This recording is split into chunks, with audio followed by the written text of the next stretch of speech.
Day to talk hockey with Grant McCagg on HabsCast. Welcome to HabsCast, Friday live lunch, and I am going to be looking at ranking in order who I consider to be Montreal's top 5 prospects. Now I'll dig a little deeper. I could go deeper than 5, and I will. Just not today because I only thought of it this morning. I didn't have enough time to really, dig deeper and look at the top 10 or top 15. That would take a pretty long show too. But Etienne Lepage is going to, the founder of Blue Chip Prospect. He's going to join me about 15 minutes. So I'll go ahead and with my ranking, talk about each. I have a little clip, just a goal from each or whatever, a couple saves, maybe if one of them's top 5, and I will then I'll show the rankings to Etienne when he comes in, and we'll get his thoughts and see if our lists kind of jive there. So let's get at her. I am going to start with number 5. Number 5 on my list, and he would be Mr. Bryce Pickford. Check out that move. This was a goal he had a couple nights ago in against Prince Albert.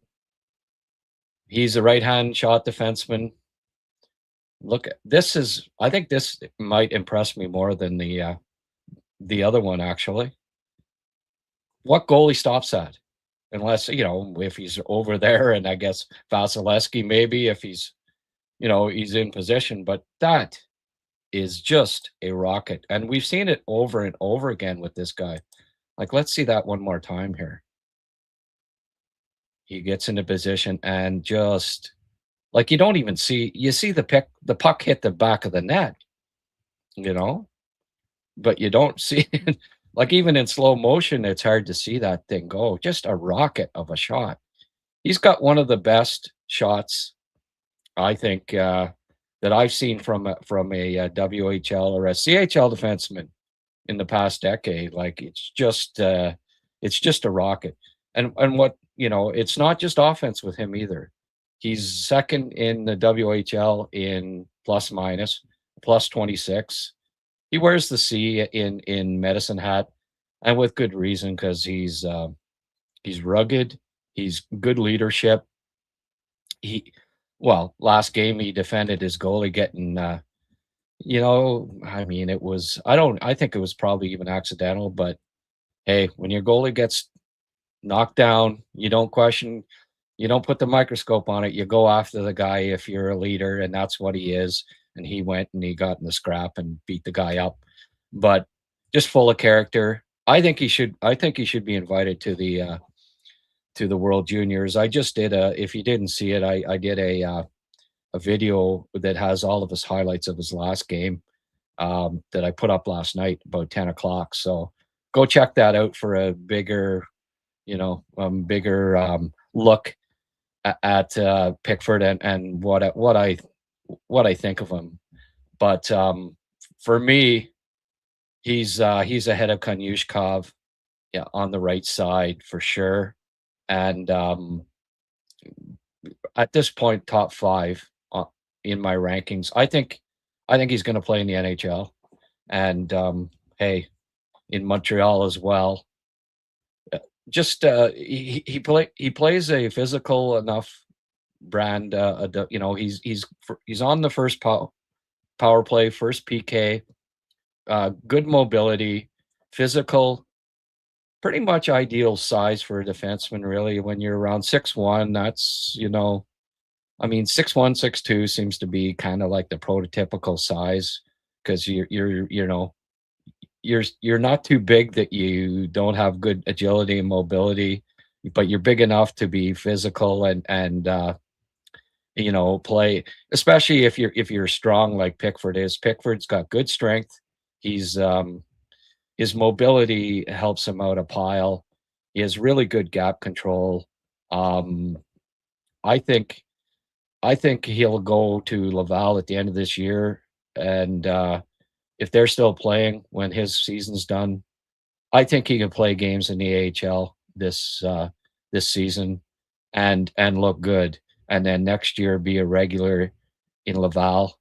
And a couple of years from now, who knows? He might be knocking on the door, but there'll be no big rush for him. Canadians are pretty well stocked now, obviously on defense, and but if he develops as I think he will, it will also make somebody else, another defenseman down the road, expendable. Well, it could be him. Maybe he'd get involved in the trade, but he's a guy I'd like the Canadians to hang on to because I think he's got second pairing potential. Now, ideally, you want a guy with second pairing potential on your third pairing if you're a contender, and down the road, maybe that's what it'll be. He'll be on a third pairing, but on a average team, he'd be top two on the right. So great prospect. Edged out a couple other guys. I'll get into that when I do the 6 to 10. I'll maybe next week I'll do guys that I think are ranked 6 to 10 on Montreal's list at this point. But for now, number 5 from the Medicine Hat Tigers, right defenseman Bryce Pickford, a third-round pick last year's draft. Passed over once already in the draft. That's pretty impressive that a kid that, in a system that's very stocked, and was passed over in one draft, is already in contention to be a top 5 prospect on the Habs. I think he is. I think he's number 5. So, congratulations to Bryce Pickford on being picked by the Habs and demonstrating to the world that he was he was a great pick in the third round. So let's get to number 4. Michael Hage. Now, you could argue that he's top 2, and some will. This is, I just thought I'd show the last, that power move goal that was against Harvard last weekend. But that gives you a glimpse of Hage's potential, right? He's a 6'1", and a half kid. Look at that power move, right? But one of the best skaters in college hockey. The size skating combo is elite. He's got good hands. You can see that he can snipe, right? Very good prospect. I see somebody asking me Engstrom.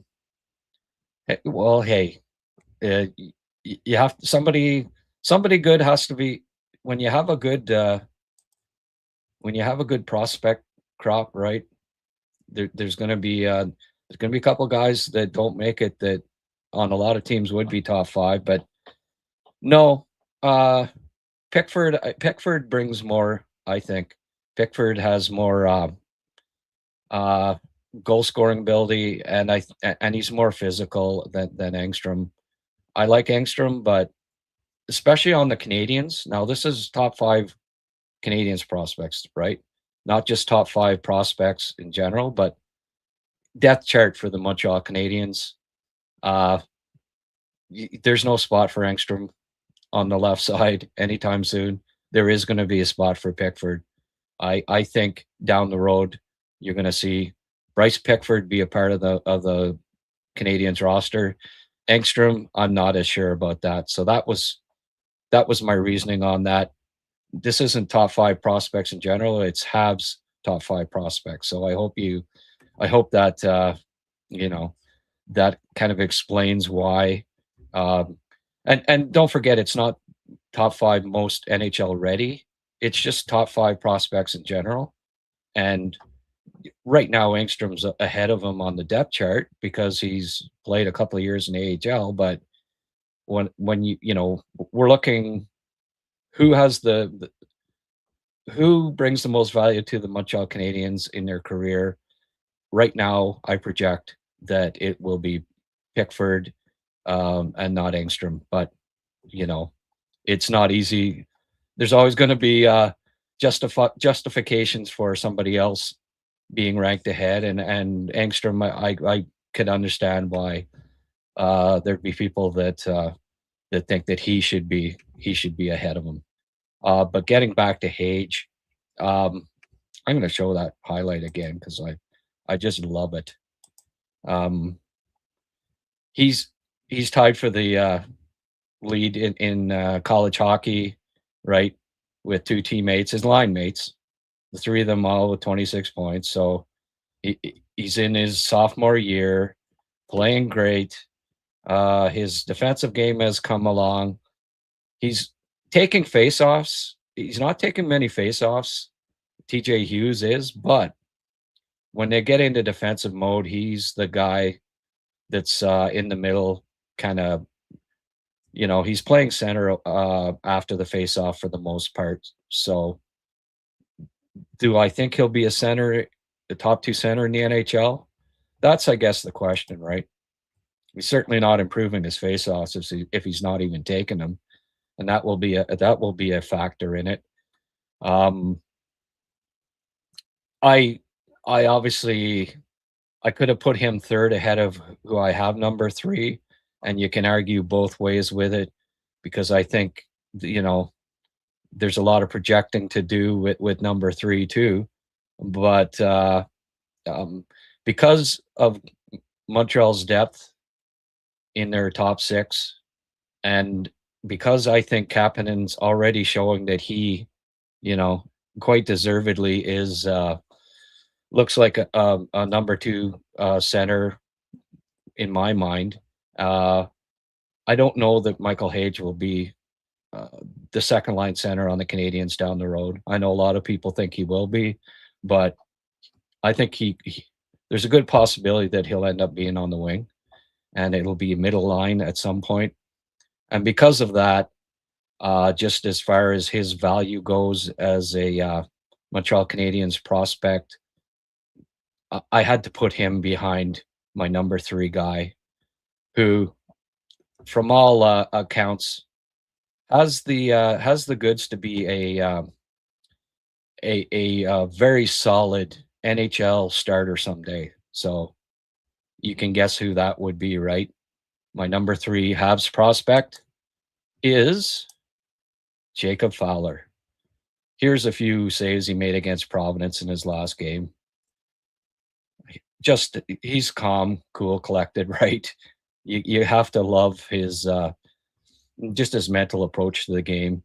Just not too much rattles. And look at that glove save for a guy that's not supposed to be athletic. That was pretty good. Look at that. He got dragged down, still kept the wherewithal. Got a little help from his friends on that one. Simino, check out Simino here. So, no, Simino's not also my third ranked prospect, but Fowler, hey, check out the stats here, right? Like every other time, this guy, I'm sure if I had stats of him in Pee Wee, you'd see, who's at the top. Fowler in save percentage, wins, the whole works, right? Top 4 in save percentage, just like he was in college 2 years, just like he was at Youngstown, USHL. He's always top 5 in every category. The guy just wins, saves pucks, and doesn't allow many goals. And it's nothing's changed in that regard. Fowler is everywhere. Everywhere he's gone, Fowler has put up great stats, won games. He's a winner. He's got fantastic battle. He battles. He's competitive, smart, tracks the puck, fantastic. More athletic than he gets credit for. He's gotten in a lot better shape than he was in his draft year. And just continues to develop his body so that he will be able to withstand playing in the NHL. There's there's no indication so far that he's not going to be able to come into the NHL when he's ready and just do what he's done everywhere else, and that's stop pucks and win games. I love Jacob Fowler. I think he's one of the best goalie prospects outside of the NHL. Some might make the case that he's the best, but he's up there. Kosa obviously is doing well in if you see that, who was a high pick, right? He's really doing well for Grand Rapids this year. He's also a very good prospect, and he's supposed to be, right? Very high pick. Oh, we've got Etienne here. Why don't we bring in Etienne now? And instead of letting him sit there the whole time. How's it going? Hey, it's doing good. You? Yeah, not too bad. I'm just up to number 3 there. Yeah, I just saw that. Jacob Fowler. Yeah. Yeah. Would you have him in your top 5 Habs prospects? For sure. Yeah, I didn't hear where your first, your number 1 and your number 2, but I agree with Jacob Fowler in the top 5. Okay. Okay, well, you're going from 5 to 1? Okay. Yeah, I figured I'd go that way. Right? Keep the suspense. Yeah, exactly. Yeah. That's good. Although probably not too much suspense. I think most folks know who my top 2 are going to be at this point, but So you don't know what you don't know what my 5 and 4 were, so I'm not going to tell you. Right, so we're going to keep it a surprise for you. How's that sound? That's good. Okay. So that's Fowler, number 3. Number 2, we're going with the Big Z. Here he is in action against Kazakhstan. Just look at the way, look at that, eh? Of course, that guy, I don't think that guy was a great defender. I don't know. Let's have a look at that one more time. This first guy that he beats, that wasn't, I've seen better checking, eh? That's for sure. But I went with that highlight. I've been posting Zurowski highlights all year. You can go and look at the videos. This was better for whatever reasons. Instats Russian games there. Yeah, they're not very high quality. The camera's not zoom. We'll put it that way. Hey, it's basically just an overhead camera somewhere in the stand that's automatic. Like, yeah, you don't get the real feed, because the KHL has a very good digital product. They do. But when you go to Instat, it's just terrible. Like, you get better feed from the J20 in Sweden. So. Yeah, exactly. And there's no replays and not, Oh, yeah, it's terrible. I mean, you get better highlights off of the KHL website on hockey. Yeah. Even at least they'll show the friggin' the highlights and stuff, right? But Zurowski, he has to be number. Well, I mean, you could have Fowler too. You can argue Fowler too. You can argue Hage too. But I think the top 4 is what most people have. You could argue Zurowski 1 as well, and I get that, but there's still some question marks there. KHL is not the NHL. I've seen a lot of players prosper in the KHL and not be able to translate it quite the same as to the NHL. But Zurowski has all the goods to be. I think he's going to be a really good NHL player. He has the hands, the size, like the height and the length, and the smarts and the competitiveness to become a top 6 player on the Canadiens down the road. He just needs to fill out, get a little more experience. He's got 1 more year in the KHL. I think it's great that he's playing center, because that will only help him learn the defensive part of the game.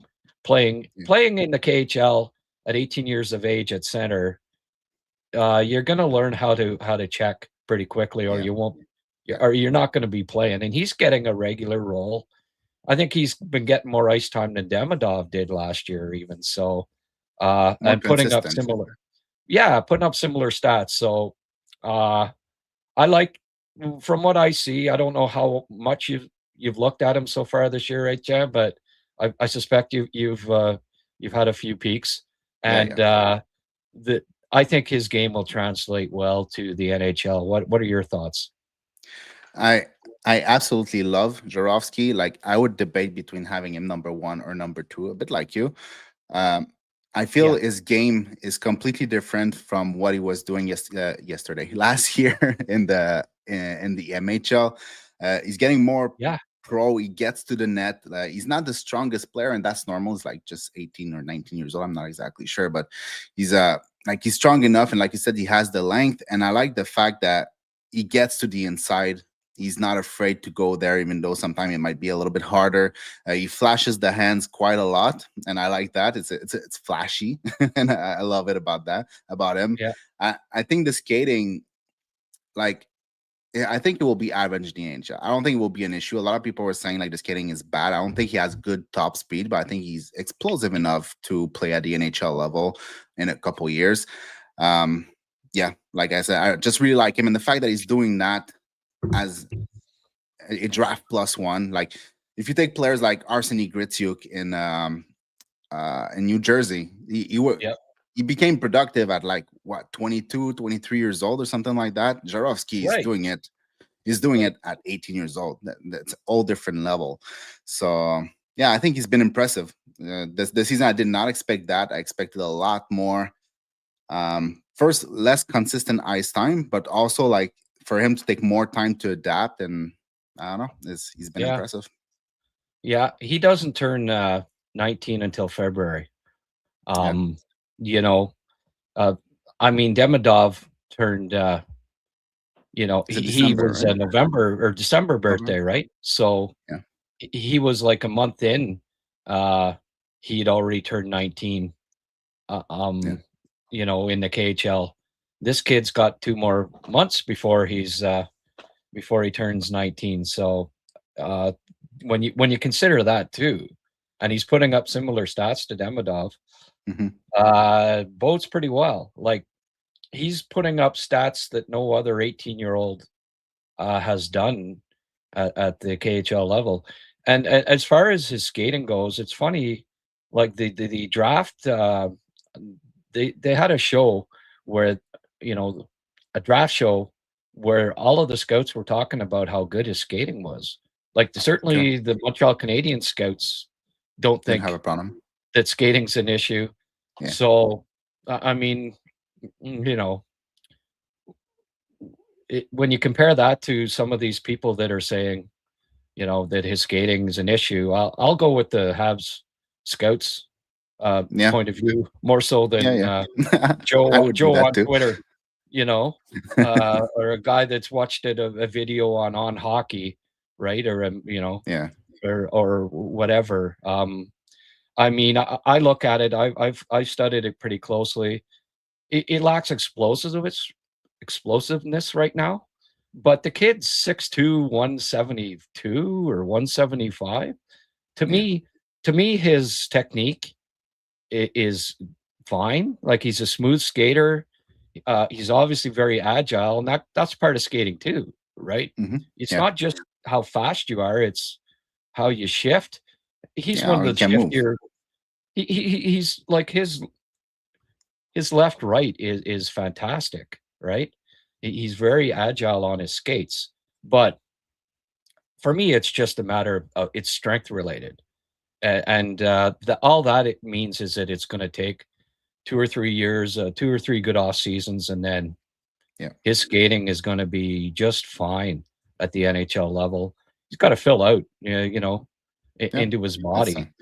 So, but it's not a detriment in the KHL at 18. That tells me wait till he does get stronger and yeah, exactly. wait till he So has more explosiveness. I don't think he'll be a below average skater in the NHL. He'll be average to above average, I think. yeah, And but when you also include his agility, his smoothness, and then it also helps when you can stick kind of like that, like and do it while skating. Like a right, lot of players can do it with their feet like straight and just gliding. yeah, Jurovsky can do it at full speed. right, and that to me, that puts your skating up another notch too. You Yeah. know, like when you're looking at, well, is he a good skater? With the puck, he's a great skater. You know, Yeah. try to get the puck from him. I don't see people catching him from behind either. Yeah. Really, when he's, do you see when he's doing his dangle thing? Does anybody come flying up from behind and take the puck from him? No, and So, even when he explodes from the board in, like he gets separation.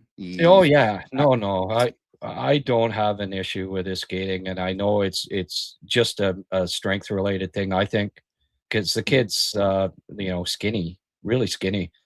yeah. Like Trevor Timmons was telling me, he went to that Russian combine, the Combinov, I call it there, that Milstein has every year, Yeah. and had a look at the kid. Said he looks like he's 15, 16.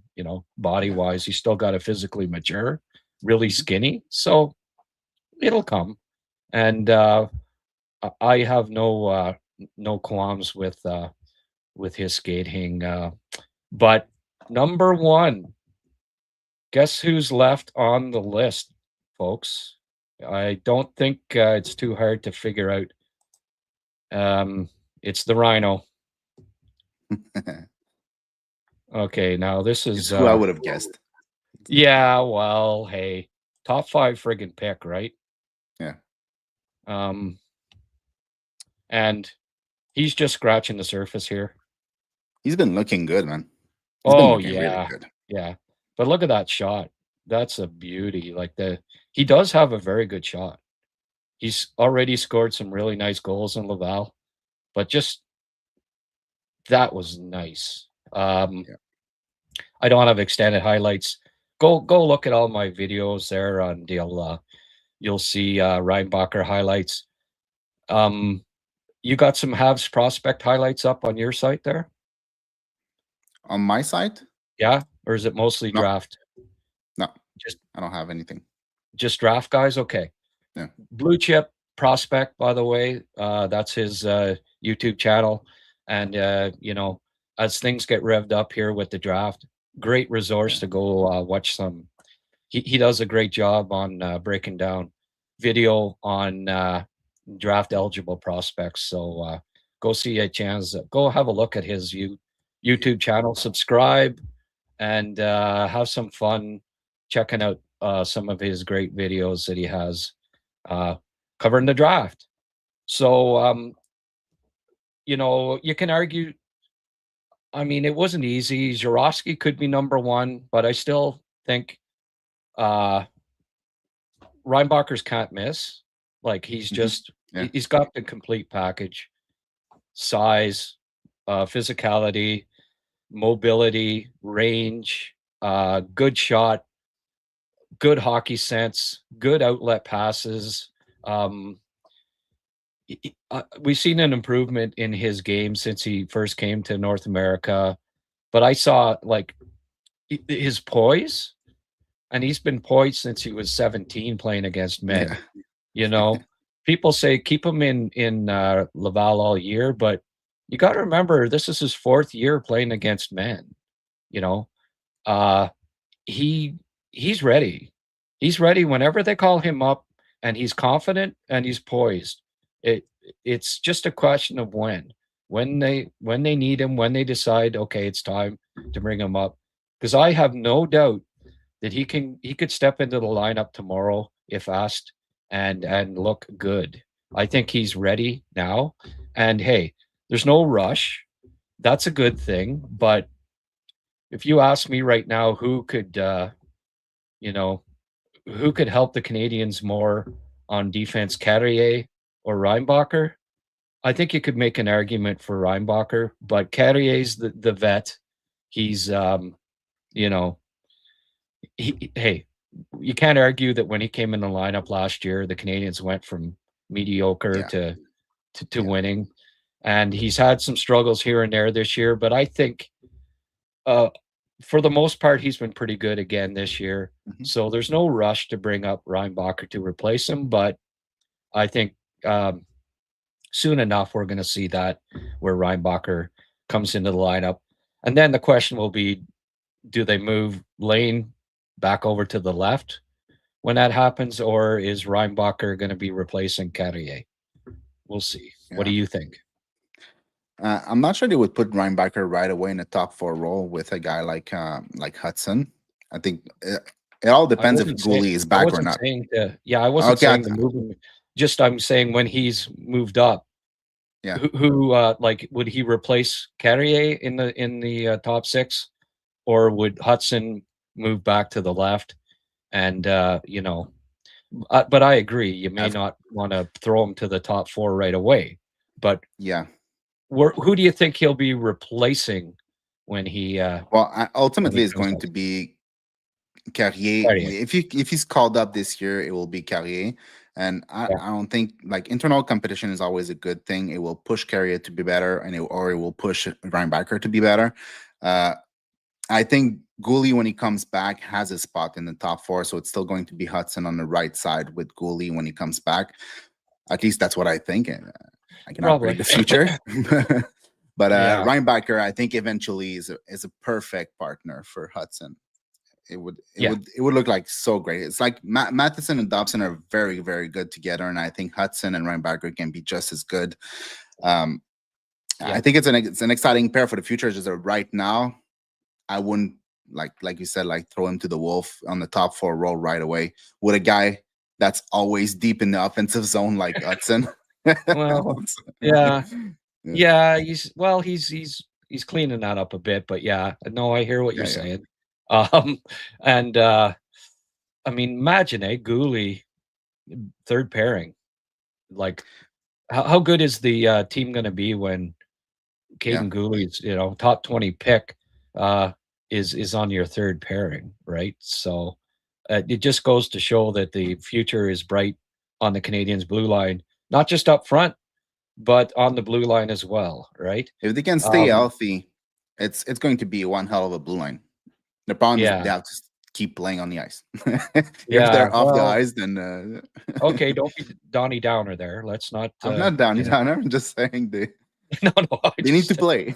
Yeah, well, they will. Gooley, law of averages says Gooley's going to play 4 straight years without an injury, but I'm not. I suspect that's not going to be the case. Some guys seem to be prone to bad luck. I'm not going to say injury prone to bad luck, and some aren't. And it seems like Doc, Newhook, and Gooley prone to bad luck. Yeah, for Gooley, it kind of comes with the style. He wants to play more aggressive and more physical. Well, it's going to come with it. For a guy like Doc, like it's been like he's unlucky, but now he blocked a shot and broke his foot. I mean, it's not the same thing. He didn't break his knee going in the corner. He blocked a shot. Stuff will happen. No, exactly. That was unlucky. I mean, it shocked me that he blew out his knee on that hit. It doesn't take much, right? Yeah. You can tear your ligaments. I got a torn meniscus. It was like I barely hit knees with somebody, and you just don't know, right? It can. The knees are tricky, but I mean, I think they could use Reinbacher's size. As much as I like Carrier's competitiveness, I mean, he works his ass off and is not afraid of anything. It's just the length, the size it's not something that he's ever going to have, and Reinbacher has it, and I think that it's needed. It's going to be needed in the playoffs, especially if they make it. I think if the Canadiens are looks like they're making the playoffs at some point in the leading up to the playoffs, they're going to give Reinbacher a look. I'm pretty sure, because if they hope to do anything in the playoffs this year, I think they're going to need Reinbacher in the lineup because just last year it was apparent that, you know, the Tom Wilsons of the world were just a little too overwhelming for Montreal's defense core. So it'll be interesting to see, but for the progress that I've seen from Reinbacher already this year tells me come February, it's going to be. I'd be very surprised if he doesn't get called up at some point to have a I look think at it's him. interesting how much he's progressed given the few games that he's played in the last couple of years. Like I think he's a different player than he was when he arrived. He's a different player that he is now compared to what he was in the how do you say the Swiss? Yeah. Cloten? Yeah. So yeah, Switzerland. So Yeah. it's just I don't know. I think he's progressing really fast, and like the last time we saw him like in the NHL was preseason, right? And I feel like there was a little bit of a delay in his breakout game, like when he was taking puck deep in the zone. Sometimes hesitated a little bit and like took a little bit too much time to move the puck, and sometimes just player were gonna forecheck on him and lock him along the board, and the puck was not coming out. Now you can see at least maybe it's because of the AHL, and the AHL like it's not as fast, but I feel like he's taking much sharper and faster decision, moves the puck more cleanly, less along the board, more through solid first passes. Overall, I just like his game. Like he's strong stick, strong skating. He's physical. He's big. He can cover so much ice in a couple crossovers. He's got everything to be a top four defenseman. So Yeah. I think eventually he'll be the top pairing. Eventually Hudson and Reinbacher will be the top pairing, but right now, like I think he can be an even better defender than Dobson at some point. Yeah. Not yet, but I mean, take your pick, right? 1A, 1B, whatever, how you want to, and I think they're both first lines, first pair, in my opinion. Right. But I think Reinbacher is going to have more physical, bit more of a shutdown, prototypical shutdown defenseman than Dobson in the long run, which will just give him a bit of an edge. Dobson, I'm finding it hard to believe he had 70 points a couple of years ago. Like, he does not look like a 70-point defenseman,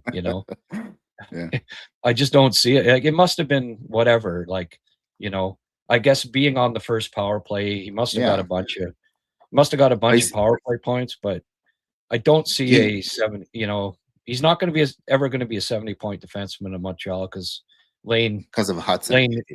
Lane is going to bring it, but I'm 3 or 4 years from now, will Dawson be getting a lot more points than Reinbacher? I think Reinbacher's offensive capability is underrated, and if he's playing with Hudson too, he's going to get a pile of secondary assists. Just here, Lane, and then Lane will do his thing and pass it to Demi, and Demi will.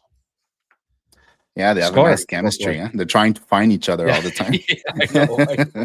Yeah, for sure. But so I'll just bring up the list here. So this is Grant McCagg's Habs top 5 prospects. And again, as I was explaining why Engstrom I don't have in there, this is not necessarily the top 5 prospects, NHL prospects. It's Montreal's top 5 prospects, right? Like Bryce Pickford, I think stands a better chance of winning a regular role than Adam Engstrom on the Canadiens blue line in the future. In part because of numbers. The left is so stacked, and I just don't know that Engstrom will ever get the opportunity that I think in 3-4 years, maybe 2 or 3 years, Bryce Pickford, I believe, will be one of the right defensemen. What do you think of that list? Is that close to what you would have, or? Yeah, I think Fowler, Michael Hage, Reinbacher, and Jarowski are definitely the top four in my opinion. After that, Yes. you go with whatever you want. You want to Bryce Pickford because he's shooting right. I mean that's the reason you gave for having him 5 over Angstrom. I also think he's more physical. You know, Yeah. he I think he ultimately will be a better defender than Yeah. Angstrom. He has a little Because bit of nastiness, huh? he does, Yeah. and I don't. I think the Canadians are going to need that down the road again. Mhm. Like I just see him as being a better fit. You know, and in addition to just not the numbers aren't there on the right. Like in 3 years' time, you know, Lane's back on the left, right? Yeah. Reinbacher and Dobson are your top two. Who for me is the next? It's Pickford. That's Pickford's Yeah. spot. You know, Carrier, I don't see him being there in 3 years. I think Pickford will be will be the guy, and he can score goals with that shot that he has. Engstrom doesn't have that shot either. Engstrom has an okay shot, but he does not have that bullet. He's on pace for 38 goals this year, Pickford, Mhm. which is, and he's plus 26. So he's bringing the goods. I personally would invite him to the World Junior Camp too. I don't see 6 Canadian defensemen in junior hockey that are playing better than him right now. Yeah, I think they have a lot of offensive defensemen now that Zane Perek is a lock for them. Sam Dickinson is, I think, a lock for them. So they have a lot of players who can move the puck. Sam Dickinson has a big shot. Same thing for Zane Perek. He scored 30 goals like 2 times in the OHL. So I think like the spot that must be left is probably like for the third pair. And in that case, maybe they want a guy like they invited Owen Protz, right? I think. Well, he was at the camp the last. Yeah, yes, exactly. He was But he at the was a camp. seventh. So He was a 7th D.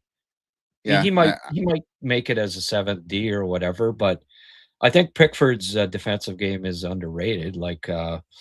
I also think I don't know. He's playing better than Perek and Dickinson as far as I'm concerned this year too. But they're the tie picks, so and they've been there before, so they'll get spots. But personally, I don't think any of them are playing better than Pickford right now. He deserves it, but yeah, because of On name recognition alone. yeah, Yeah, politics, name recognition, experience with they typically bring guys back that have been there before. I'm not expecting it, but I say he did like he's one of the 6 best Canadian uh defensemen in junior hockey right now, as far as I'm concerned. But yeah, he's a long shot. I'll admit that. yeah, that's true. I'm excited to see the full roster. Who's going to be that top 6 on D? It's Yeah, yeah. Well, I hope Protz gets the experience of going over, and I mean, ideally he would be nice. He'd be a good guy to have on your shutdown, you know, penalty killing because yeah. that's his forte, right? Mhm. Guy that'll smoke a few of those Americans in the gold medal game and keep them in check. You know, yeah, I'd love to see Protzy make the team, and certainly Bradford's you know, playing really well. But Danford probably, you know, his new teammate, uh, Leafs first round pick, dot dot dot dot dot. He'll probably, you know, he probably has an edge on him, even if I don't know that that's necessarily, you know, deserving.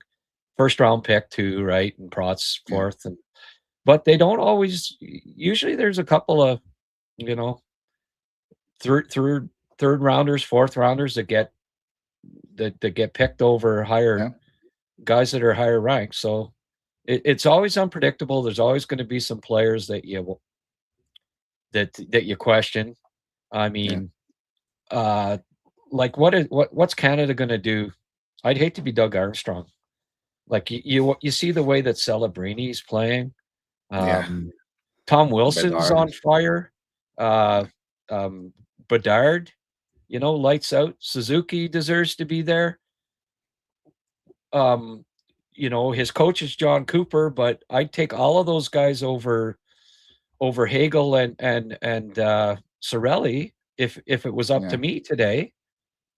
As good as those guys are, these guys are playing better, but they're John Cooper's guys, and he's going to want them. So they're almost guaranteed to be on the team. So which of those two of those guys aren't going to make it if that's the case? Which of those two aren't going to play for the Olympic team? Yeah, I feel like Cirelli fits perfectly the role of the fourth line center for Canada, but like taking Cirelli over Bedard or Celebrini it just feels so wrong. Celebrini can play that role. He's a great checker. Like, get him. Suzuki. Well, they're talking like Suzuki can replace Cirelli, right? Yeah, like the third or fourth line, the all around role. So that to me, like, it's a no brainer for me. Suzuki over Cirelli, and he can play what Cirelli's role was, and then Celebrini can be the other. Like, Celebrini can play any, I mean, he could be a first line center on the team, but he could play the fourth. He can play anywhere, right? He's not a difficult player to plug into your team. No, exactly. Just like he's a young Crosby to me. Yeah, and can do everything. What did Crosby do? It is at the World Juniors. So he played on the wing with Bergeron, right? He could play. He could have played anywhere, and you can plug him in, and you're fine with it. So, how do you keep Bedard? How do you keep Bedard, Suzuki, and Celebrini off that team? I just, And I know it's the World Junior, but Bedard has been so good for Canada at the WGC. Oh well, he's become a superstar. Like this year, he has broken out. He's dominating games. He's carried Chicago on his back. Yeah, got them in a playoff spot. And people and it's a lesson for people, right? That Bedard's a boss. He's never going to live up based on 2 years as a teenager, where his stats were, when you compared to other teenagers through the past 20 years, were damn good. But because he wasn't already a point per game player as a teenager, people are saying, he's never happens all the time. Happens just before him. Happens with Jack Hughes. Yeah, exactly. There was a perfect example where, you got to get strong enough. You got to, you have to adapt to the hardest league in the world. It's not easy to step in and be a superstar. Like the last two guys the last 18-year-old that came in and dominated points-wise was Patrick Laine. That's the last guy. Matthews turned 19, so it doesn't really count for him. But Matthews and Laine in their draft year were the last guys to step in, right after they were drafted and be basically point per game guys. But they're both big guys, right? Laine, well, I mean, when he was a teenager, I thought he was going to be a 60-goal, a regular 60-goal guy, and then he was so good. A fortnight later, it didn't happen. For whatever reasons, I'm not going to say why. But so, what do you think of the Habs? Bit of a roller coaster ride lately. Fair to say that roller coaster is being guided by the goaltenders, right? 100%. The roller coaster is going up. It's because the goalies are playing well. When it's heading back down, it's because the goalies are struggling. We need the Canadiens need a goalie that can string together 2 or 3 good games in a row, and for the team to get back on the winning track. What do you think? I did not expect for it to take so much time before Montembeault comes back to himself. Like, he's not fully back to himself. Obviously, like, I think just a couple of games ago, he let a goal on the first shot or something like that. But like, At the beginning of the season, when he was not doing so great, I was like, it's okay. It's Montembeault. Every year he plays above what is expected from him, and he's just been like getting better every single year. And now this year, it's like not happening. It's not coming back to his old self, and we're like quarter of the season done. So I'm a little bit worried by that. Dobish, I mean, he's still a rookie, so it's normal to have inconsistency in your game and have some good games there, some bad games there. That's gonna happen to any rookie goalie unless you're like Dustin Wolf last season, and this season he's not doing as great as he was last season. So Yeah. like you said, the team is being carried by it. Like the team is not perfect up front too. The defense sometimes it's a little bit all over the place. Same thing for the forwards. We don't shoot a lot, so we don't give a lot of chances to the defense to do their game. But the goaltending has to be better. Like Dobish did good against the Jets the last game, so that's encouraging. But you want a couple games in a row, like you said, a couple games in a row where he does good. Stops the hard puck, stops the easy puck too, because so many goals came in that were just easy shots from far and they just went in for some reason. You don't want that. At least you want to stop most of them. Yeah. Yeah. But yeah, that's why I think Fowler is so important to this organization, because he seems to be a very consistent goalie wherever he is. When he gets into the groove, he's just like good every single game. So obviously the NHL is a different thing. So he's gonna go through the rookie season where it's gonna be a little harder and it's gonna be a little bit inconsistent, which is fine. But I think he's that guy that's going to be very important for the organization to bring consistency on the back end. Yeah. Well, both Dobish and Monty have been inconsistent this year. I think that's the word that best describes them. Actually, no, Monty's been consistently bad for the most part. That's the thing.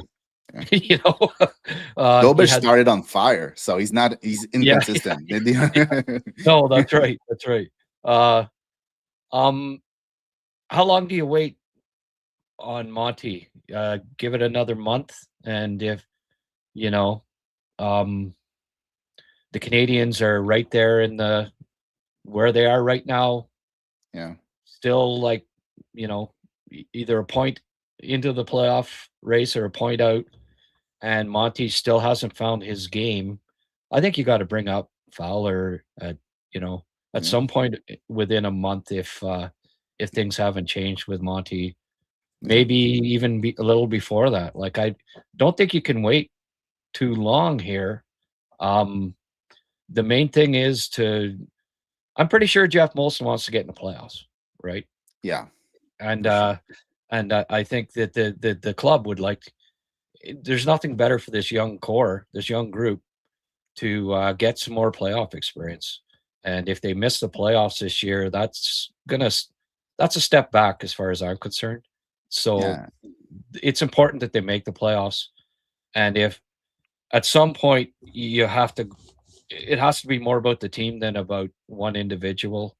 And I get that they want to get, like right now, Monty was top 3 in saves above expected last year in the league. Yeah. So I understand why they said, okay, this is an anomaly. He'll eventually get going. He started last year slowly too, and look what happened. In the second half, he was one of the 3 best goalies in the league.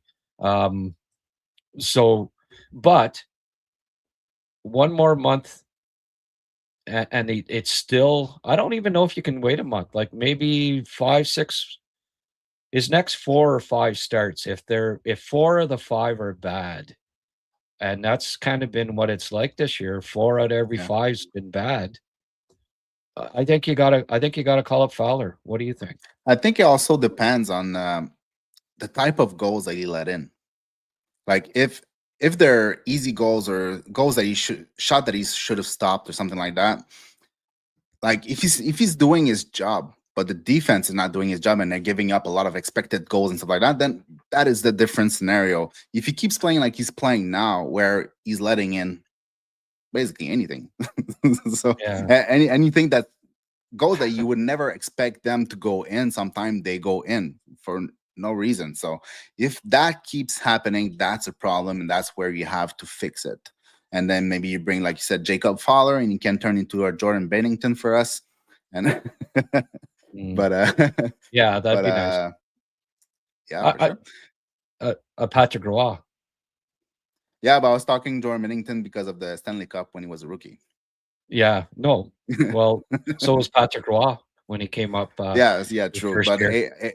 In '86, but '86 is the year that I'm born, and I'm born the June Oh, 30th. So you don't so I didn't remember see too it. much from that Stanley No, Cup not run too there? much. I was born after it. So Yeah. Well, I hope the thing with the Bennington is that like St. Louis was dead last, so I hope they're not calling up Fowler when they're dead last in the standings, because it'll be too late. No. It'll be too late then. Yeah, not a great strategy. Yeah, no. Well, like if 2 weeks from now, let's say Monty plays 3 or 4 games, they're all bad, and the Canadiens are suddenly 5 or 6 points out, I think they got to call up Fowler before the season's lost. Yeah, at some point you're gonna have to not care too much about his feelings and try to get the team back on track. Yeah, it's the NHL, so you got to play up to the level or you'll be replaced. That's what it is. That's why a team keeps drafting players. It's to replace you. So it's not like Monty was a first round draft pick, and he had a fantastic in junior, and his pedigree's great. Like, he was a 3rd round pick. He had average stats in junior. He had average stats in the AHL. He had average stats in the NHL till last year. He was a waiver pickup. So, the fact that he's not playing great shouldn't be a shock, right? It's I mean, maybe he'll get it back, maybe he won't. I guess is what I'm saying. And I think it's a little bit of a shock because of the fact that he played like a starter for the last 2 seasons. Right, but I mean, there's been a pile through the, my many years watching hockey, I've seen a lot of starters come and go. I've seen a lot of guys have 2 or 3 really good years, and then the next year they're playing in the ECHL. It's just goaltending is so much of a mental thing, and if you lose that focus or whatever, your confidence, it can go in a hurry. And unfortunately, right now, Monty doesn't have it. I think you also have to consider, like, the goalie coach in Laval. Maybe you got to look at bringing him up and helping him work with these goalies, and maybe get a different voice in there, or bring in another goalie coach.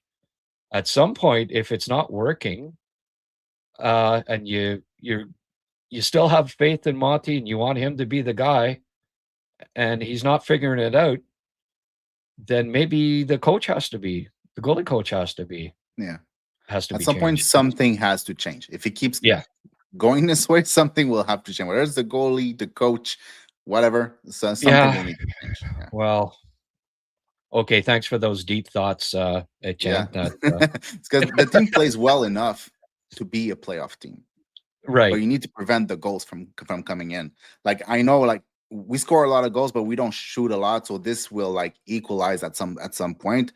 But the goalie needs to do his job, and right now, like you said, Dobie is inconsistent, and the other one is consistently not so great. So well, Dobie's back to under 3 goals against average, and he's above 900 in the save percentage, and need at least one goalie doing that, right?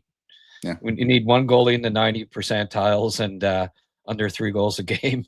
And I guess right now, Dobie's the de facto starter until we see another really bad one from him. And but I guess with the back-to-backs, they don't seem to be giving anybody the 2 games back-to-back. So presumably Dobie's in Saturday night, and then come back with Monty on Sunday against St. Louis, right? Yeah, and he looked good against the Jets. He did. He did look good, and the only thing that I would like him to correct is him out pushing his net. Like he seems to always be out of position, like completely out left or completely out right. He's like, Yeah, I don't know, he pushes too hard. So, yeah. I don't. He's not So knocking the net off the pegs as much as he. Oh, and friggin' in Ohio State, mm, like I was surprised that he did get some penalties called against him, but I was surprised that mm, he didn't get more because he knocked it off all the time. At the start of the year, he wasn't doing that as much, like yeah, getting out of position.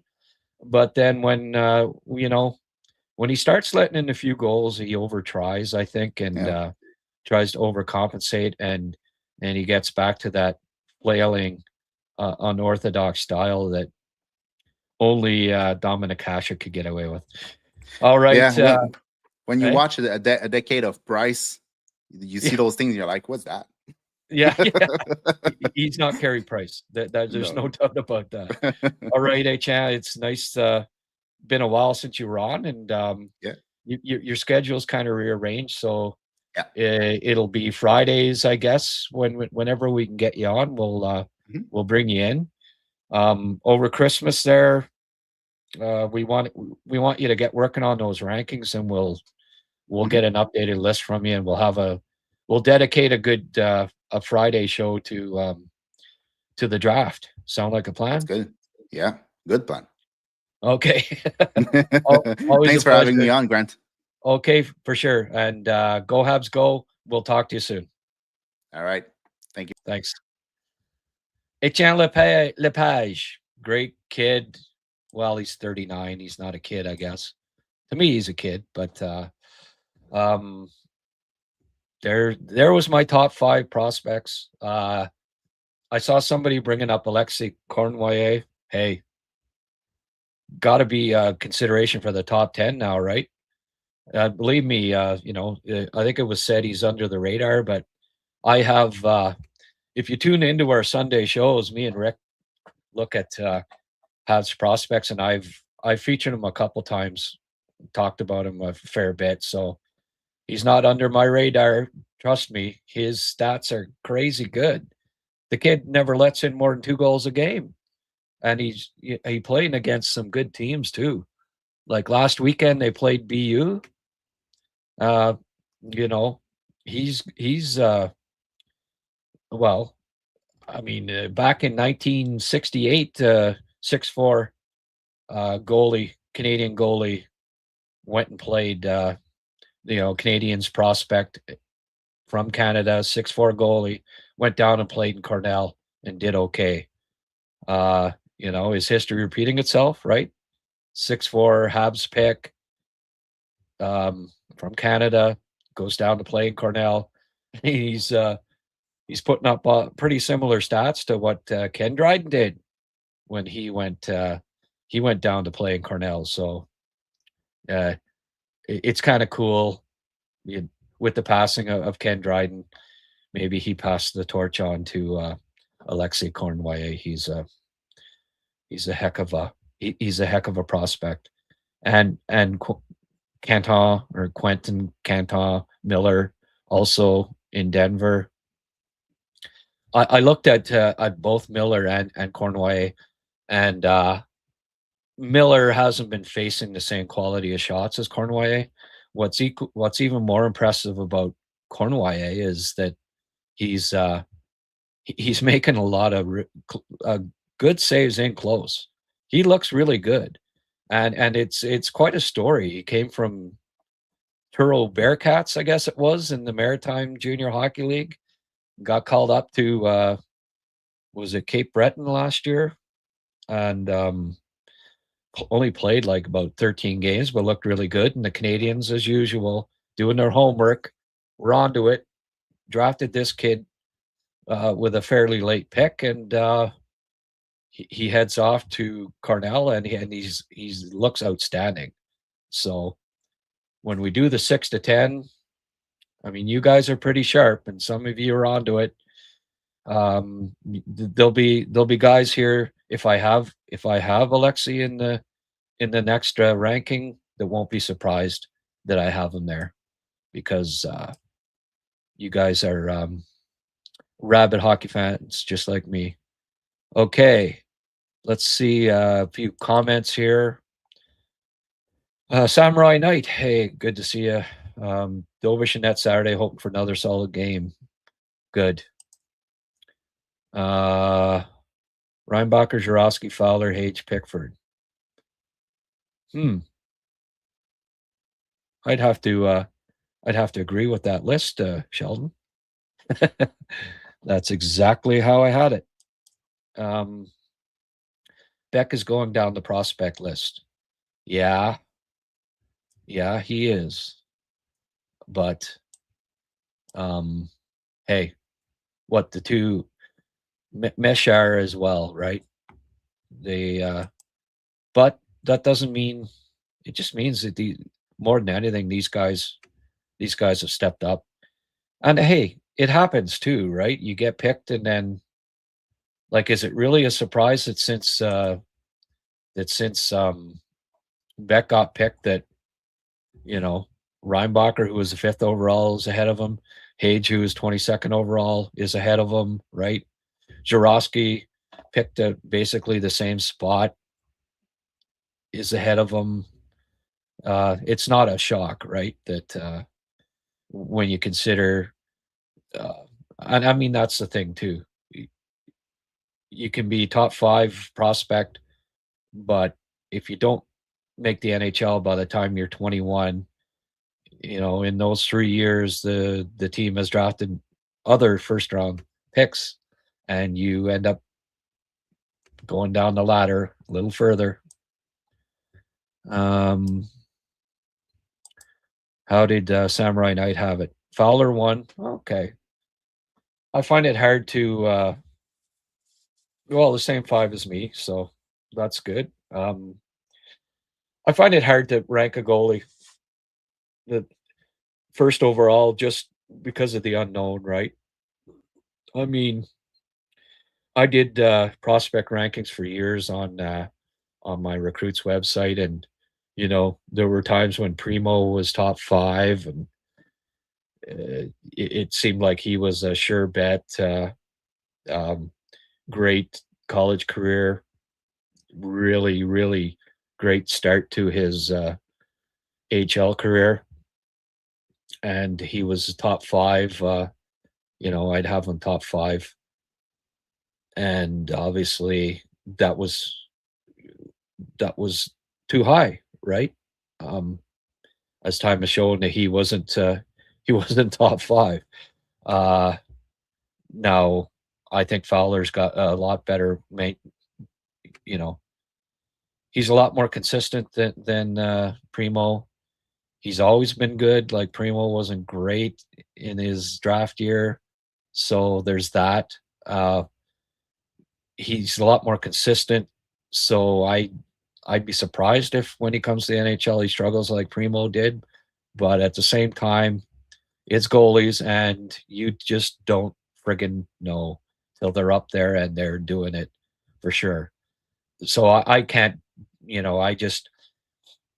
Reinbacher's can't miss. Like, his floor is second pairing right defenseman. So I can't at this point rank Fowler ahead of him. So Engstrom is out of the top 5. Yeah. Based as I explained there, this is Habs top 5 prospects, not necessarily the top 5 prospects or the 5 most NHL ready prospects. I mean, you could still argue Engstrom ahead of Pickford, but for me, it's Pickford edging out Engstrom for that 5th spot. But you'd certainly have to have Engstrom in the next tier, right? Maybe even Lexi Cornway. Stay tuned. I'll let you know when I do my next 5. Interesting. Great pick for Pickford. Great pick for Pickford. That's almost repeating yourself there, young fella, considering his draft ranking. Yeah, well, it's not considering Fowler's draft ranking too, right? 2 third-rounders in there. That goal is a signature move. I think he did the exact same goal at the Habs recruits camp. Are you talking about Pickford or Hage? Been thinking yes again. Dano would be a good take. He hasn't scored yet. Yeah. Hage, third line winger on a cup winner. Yeah, that'd be nice. Man, we are rich. Hallelujah, brother. Surf. Disagree on Hage being a third liner. Well, I didn't say he'd be a third liner. I said that might be where he ultimately ends up. If Jurowski beats him out, right? Well, you've got Caulfield, you've got Suzuki, you've got Demidov, you've got Slav. All right. I don't think those 4 for sure. I don't see him being above. I've got Jurowski ahead of him. I mean, maybe Hage will be. And we can argue all day that Hage will be a better second line center than Kapanen.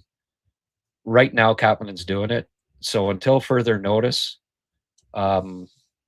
he's got to be supplanted from that. And I don't know. Michael Hage is not. He's not as smart a player as Oliver Kapanen. He's just. And second line center IQ is just so important. Defensive play is so important. And Kapanen, as you can see, it can score goals. Like I think he can be a 25 to 35 goal scorer with terrific defense, penalty killing, face-offs, a little bit of everything.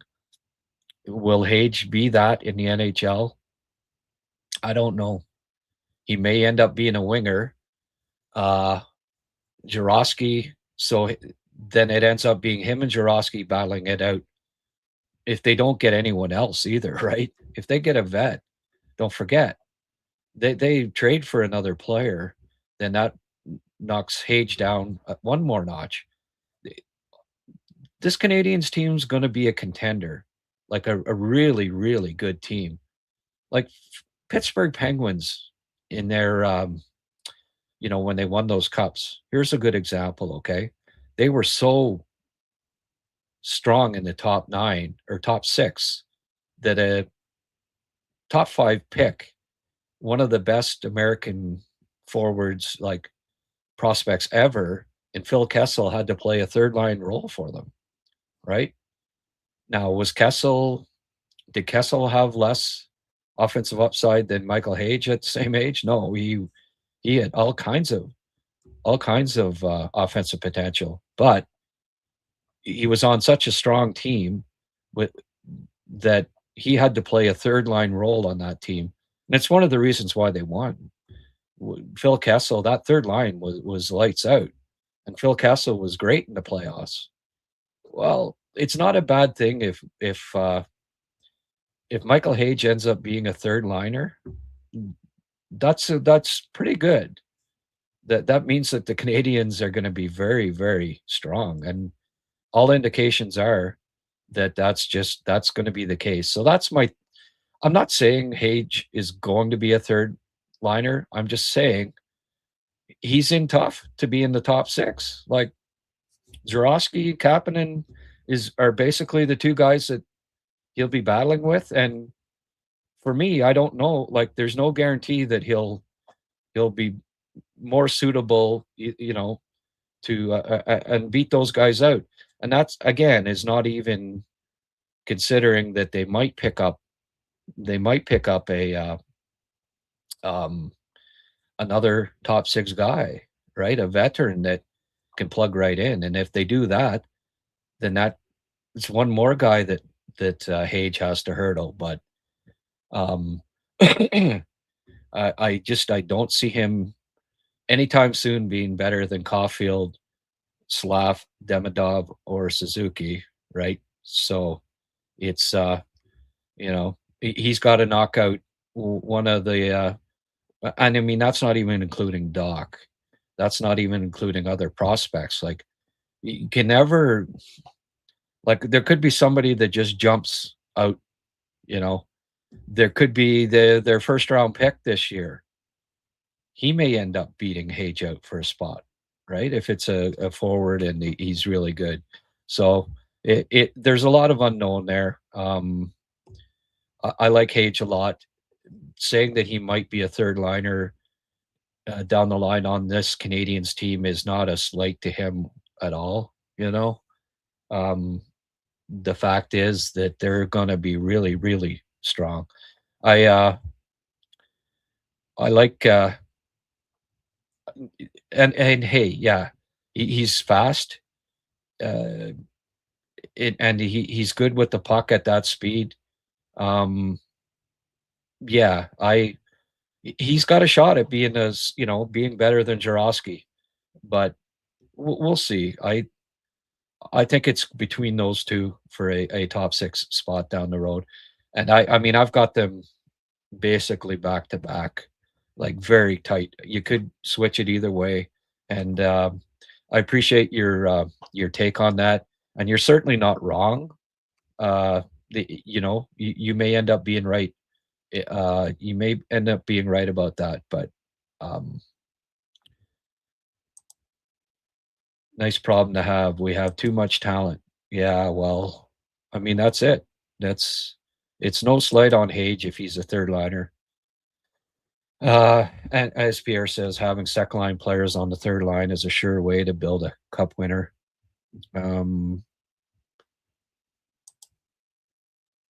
Hage not ready before 3 years. It might be 3 years for him. I'm not rushing him, that's for sure. Look at Florida with Lundell.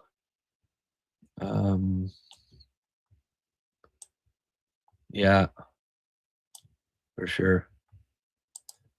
Sheldon, our window is just opening. Wait until our injured are back. Okay, did I see a teal thing here? What was this all about? Francois, thank you, my friend. $5. Wow, thank you. Great podcast. It's worth some money. I was speaking about Hage goal earlier, his signature goal. Okay, I wasn't sure if.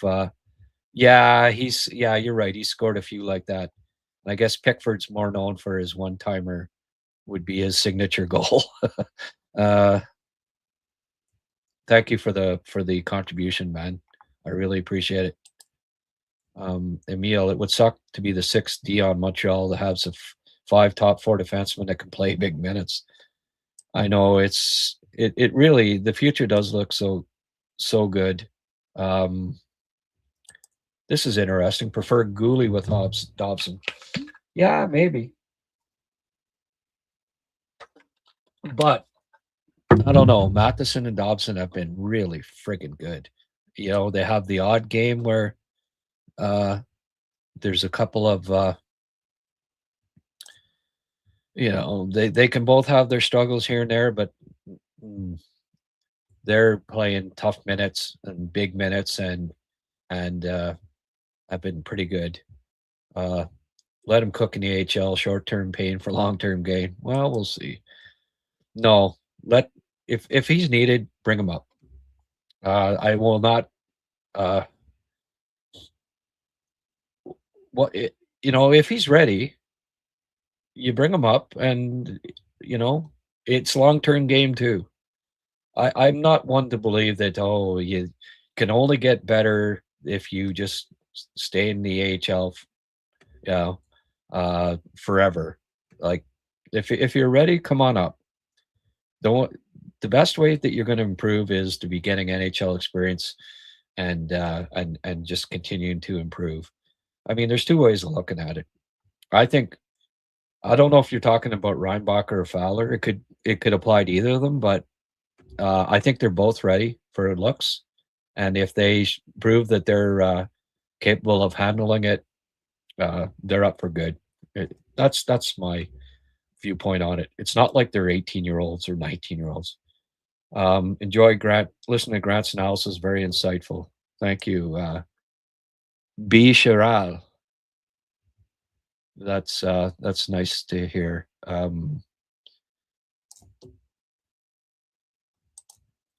So basically, as it stands now, for all intents and purposes, Gooley Dobson, Hudson Reinbacher, Matheson, Pickford, and maybe Engstrom as a seventh since he can play on the right.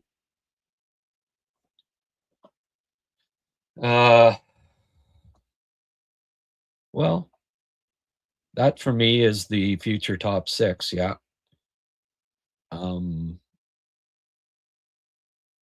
I'd maybe have a Jacky or something. I don't think you want Engstrom sitting in the stands all the time. I think you use him as a trade chip, and you have like Arbor as your McDermott, right?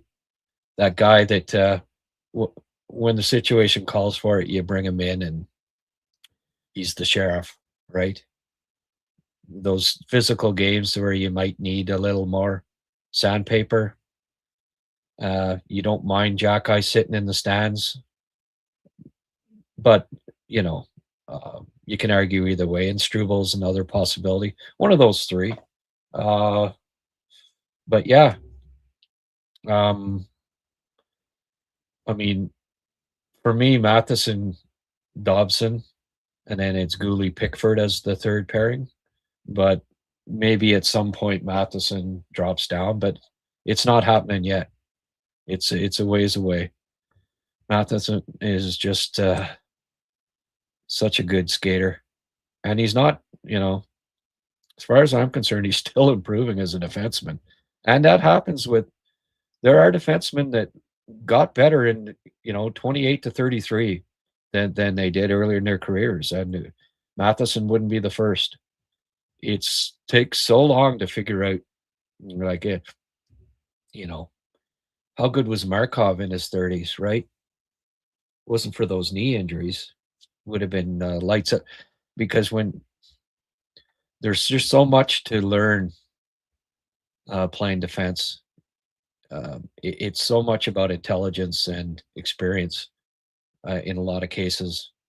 And Matheson is just he continues to improve. So I don't know. It's going to be a while, I think, before he's third pairing defenseman. I know a lot of people don't want to hear that, but I mean, if Gooley can be healthy for a couple of years and eventually he supplants him, but who's developing more the last year, Matheson or Gooley? Matheson's older, but he's playing. He's played 2,000 minutes to Gooley's 80 or something like that in the last 16 months, unfortunately.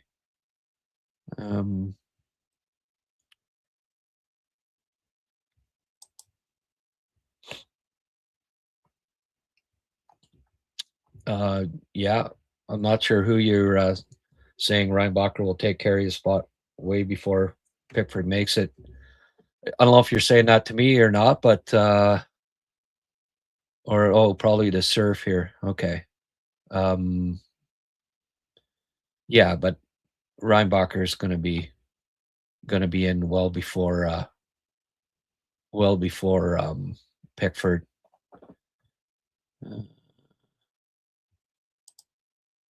Pierre Gingras, let us hop, Sheldon. Little hopping action. Skating seems like a broad subject because it involves multiple aspects. No, exactly.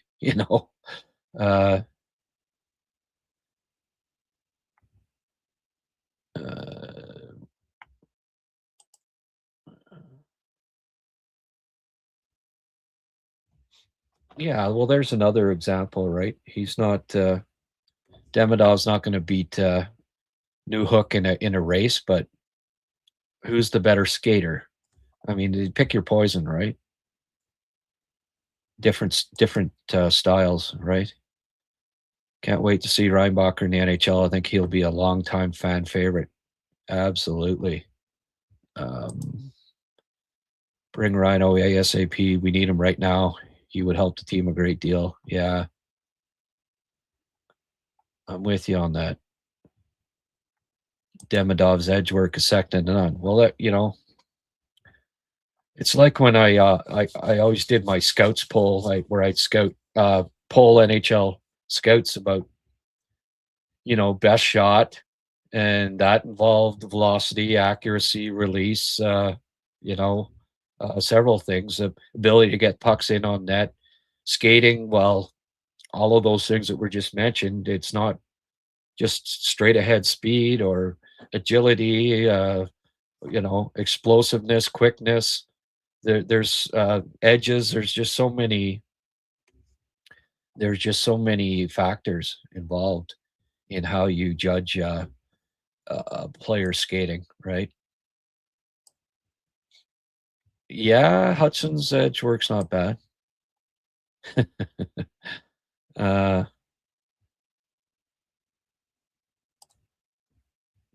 It would suck to be the 6D man on Montreal. Yeah, 5 top 4 defensemen that can play.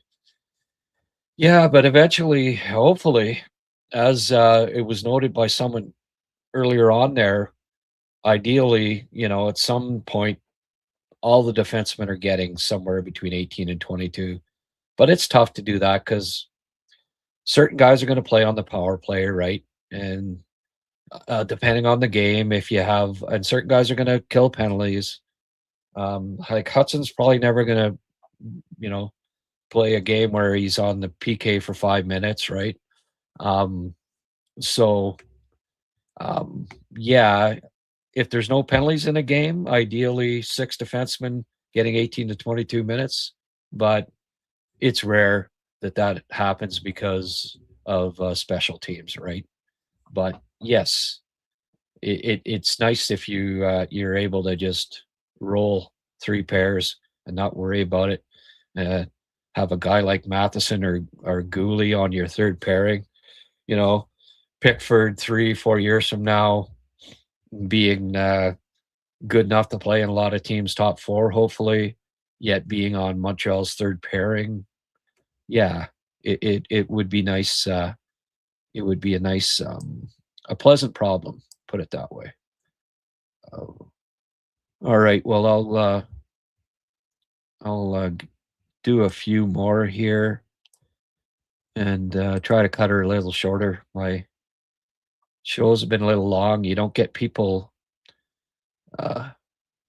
tuning in because the friggin' lengths.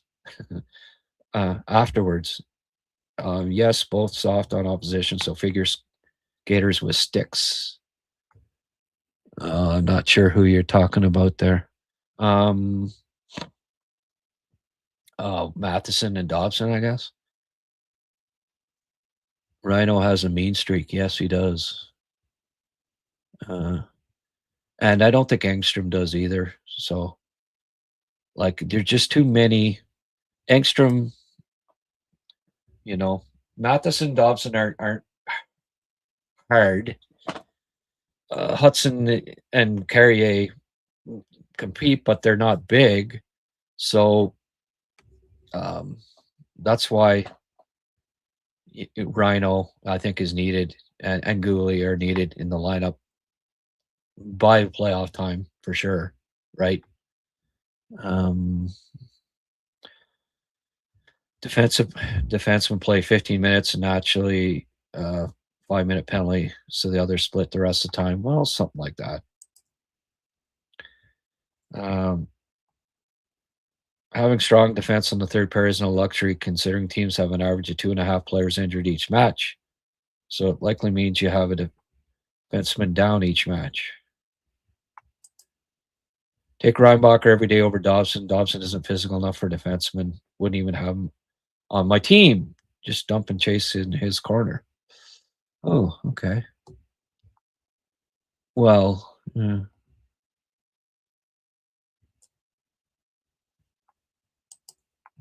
Reinbacher eventually, I see as the number one. I know Etienne wasn't. Obviously, he's a big Dobson fan, but you pick Reinbacher in the top 5 to be your top pairing. your top pairing right defenseman, and that's the projection. Advantage of Engstrom as a seventh, and he can. Well, how do we know he can do that at the NHL level? He hasn't played a second on right defense in the NHL. Don't forget, it's a lot faster, and you're trying to retrieve the puck on your backhand at the NHL level compared to AHL or Swedish league. Whole different ball game. There's no Tom Wilsons playing in the AHL, so like that remains to be seen. Struble played a pile of right defense in college, and he and some in the AHL as well, and was pretty good. So there's no guarantee. And he's looked okay when he had to play on the right side at the NHL level too. So the assumption that Engstrom would be better on the right side than Struble in the NHL is just that. It's an assumption. I don't know if that's going to be if that would be the case. Struble can play the right. I've seen him play in the NHL on the right. I haven't seen Engstrom play in the NHL on the right. And Struble brings a physical element that Engstrom doesn't. I'd rather have Struble than Engstrom as a seventh guy, and Jacky for that matter, for the physical part. But and don't forget, Lane Hudson can jump over to the right in a split second, right? So you get an injury on the right, Hudson can play on the right. So I get what you're saying, but there's two sides to that argument, Francois.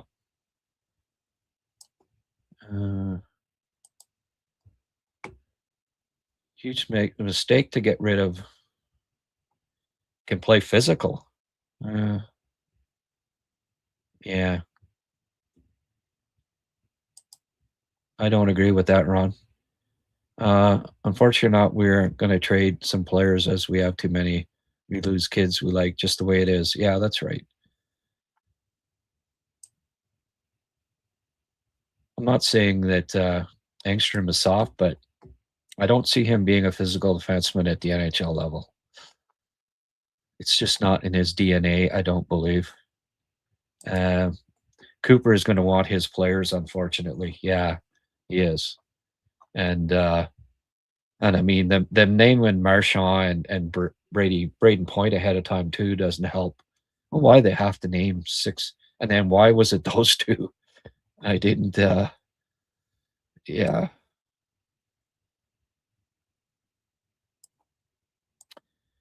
Suzuki, Bedard, Celebrini should be on the team. We shall see. Yes, we will.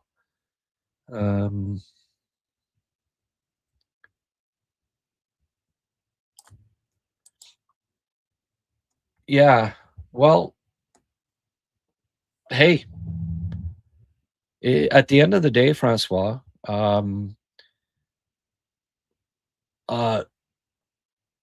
it's just like when you're up all night, it doesn't matter if you've been drinking, you can freaking skate it off. You can sweat it out. Doesn't matter if you've been drinking, drugs. Well, same deal, like sweat out your cocaine or whatever. The fact is, when you're addicted to video games, like Line was, you're up till freaking 5 a.m. You get no sleep.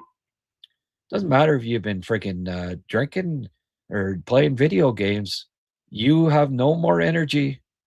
You have no more energy if you're up all night playing video games than if you're up drinking. In fact, you're getting more exercise probably when you're out drinking all night because you're picking up women, you're dancing, you're hopping, jumping around, and video games, you're just sitting there freaking. So I had former NHL GM, actually, Timmy Murray, saying, the biggest issue right now that we might be having in the NHL, because players, have smartened up as far as the all-night drinking thing. Like, back when everybody did it, okay, you didn't have an edge on, everyone did it, so everyone's in the same boat. But times changed where fewer and fewer were doing it. So, but then what became the end thing was this being addicted to video games. And maybe, the players thinking, well, that's not as bad as drinking, but you drink till 2, 3 in the morning and go to bed. That's almost better. That probably almost better than freaking playing Fortnite till 5:30 in the morning and getting a 2 hour sleep. So, but he said like it might be a bigger issue in today's NHL than the partiers. It's funny. Like I know, like when you first think about it, you don't, but it has become an issue for sure. Love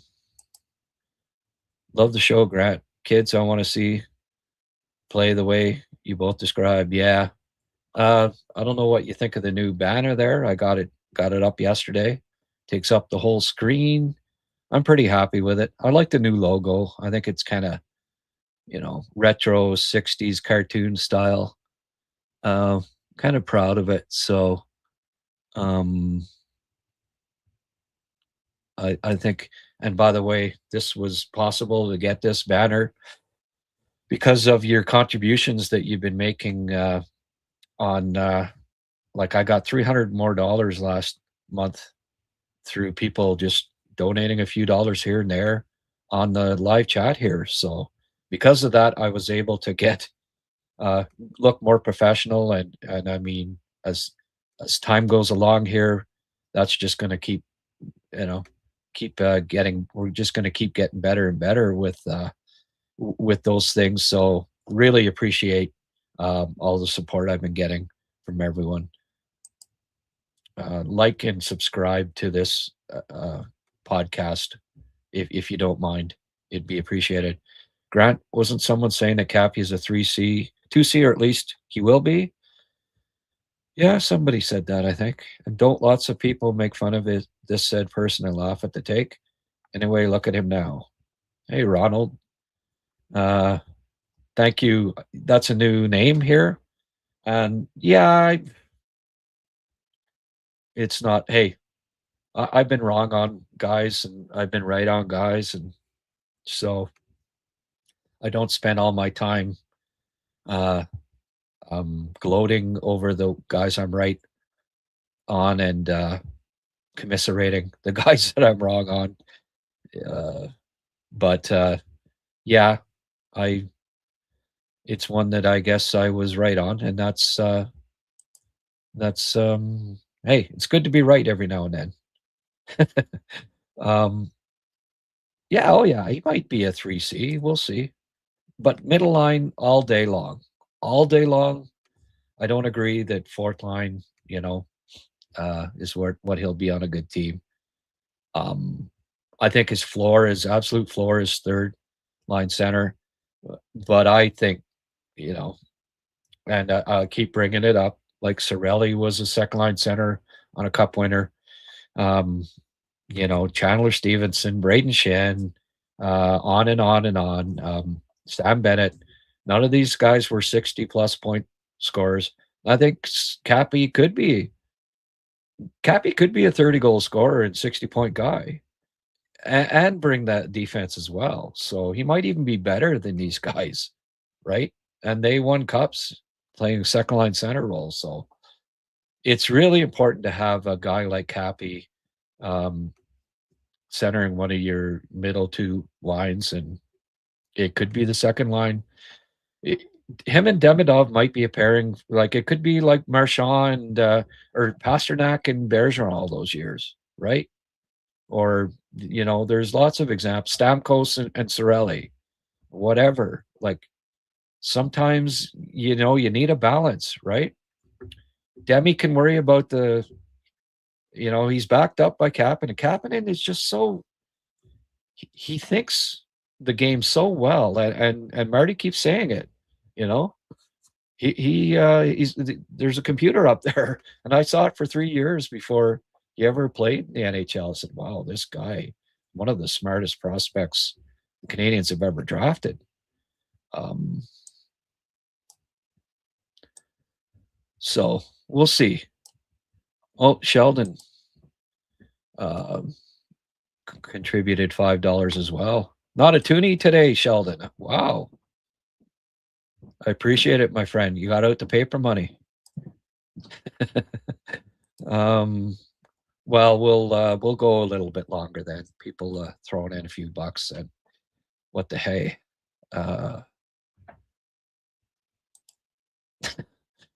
I'm always okay. I gotta sorry, it went back a bit too far here. I think having a swagger is good for goalies. I mean, Binnington is competitive attitude wins you cups. I think Fowler's got it.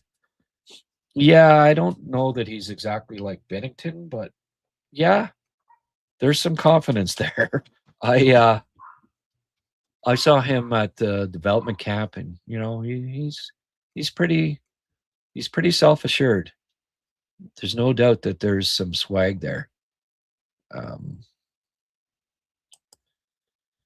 We simply cannot carry 4 right centers, so unless some big surprises, Hage will need to move to the wing for a while, barring injury. Well, that's the other thing too, and that's a good point, Pierre. Right? Ideally, you get a lefty in there at some point, somewhere, somehow. Although Cappy, if you've noticed there, he's ambidextrous. He switches. I've seen him switch hands there, take face-offs the other way too. Marchand, the third line as well for Florida. Yeah.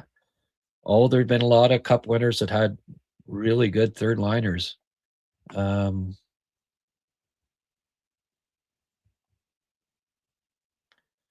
Most young centers come in as a left wing. A lot of them, yeah. Cappy being an exception, coming in and playing power play and penalty kill. Go back over rookie centers that played regular, like 90 seconds plus on penalty kill, and we're also on the power play. There aren't many. Haven't been many over the last 15 years. Kapanen, again, he's doing that, which is also very impressive. I can imagine Hage doing a zone entry full speed and passing it to Demi for the one-timer. Yeah. Well, Cappy, Demi, Hage. I could see that, you know. Or Zurowski, Cappy, and Demi. Maybe, you know, maybe Zurowski, Hage, and Demi, but again, where's the defensive conscience on that line, right? You kind of, you want, just like Slav on the top line, he's going to be the, you know, him and Suzuki, right? Really good defensively. Well, if you have a Demidov, Hage, and Zurowski, are they going to keep the puck out of their net all the time? I don't know. That's why Kapanen is, you know, that it's the fit, right? It's the balance. You need a bit of everything on a line, a top 2 line, because you're playing against other teams' top 2 lines. Oh, we got a compliment here on my background. Good. Love your new background, Grant. Very nice. All right. Thank you. Yeah. Vista print special 6x10. It was actually too big. I had to cut off a foot off the top for it to fit.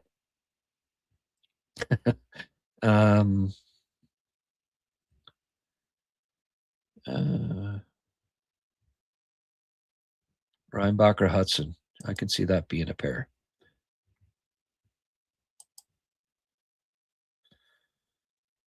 In each defensive pair, PK, you should have a physical one. Yeah, pretty much. Oh, Doria correcting somebody on the hey. I'm sure if you were speaking in French there, Doria, we'd probably have to correct you on a few things here and there. Yeah, well, maybe Jack I can play a bit of up front now and then too. Rick Chartres style, like Sheldon said here. Seeing St. Louis put Matheson on defensive assignments, I could see a pair of Reinbacher and Matheson that face opponent's number one line. Yeah.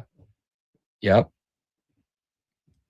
No, Matheson's not going anywhere right now. If and when he's on your third pairing, you've got a good defense. That's all I'll say. The two-man style defense. Yeah. Yeah, it's not easy always, that's for sure. That's for sure. All right, folks, take a few more here. Lots of comments today. Got to get caught up here. What's preventing Monty from tracking long shots? Oh, this is a new name. User PK5GG. I don't know. Does he need glasses?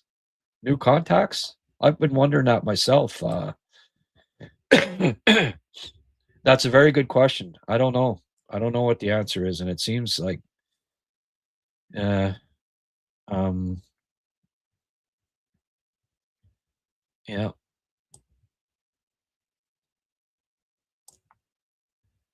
Right now, a few years down the road, will Struble be better than Engstrom? It's hard to say. There's not I don't think there's a huge difference in their age, is there? Like it's a year or two, a couple of years difference in age. So don't forget Struble's like a late September birthday, right? He, he's not that old. Jaden, is he 23 now or 24? But just turned like 2 months ago, right? Yeah, he just turned 24. So 2 years difference. It's not a huge huge gap there in it's not like we're talking about a 28-year-old and a 20-year-old or something. But okay. Oh, okay. I had to prompt the folks here, but good. I'm glad you like the logo and the banner. Good stuff.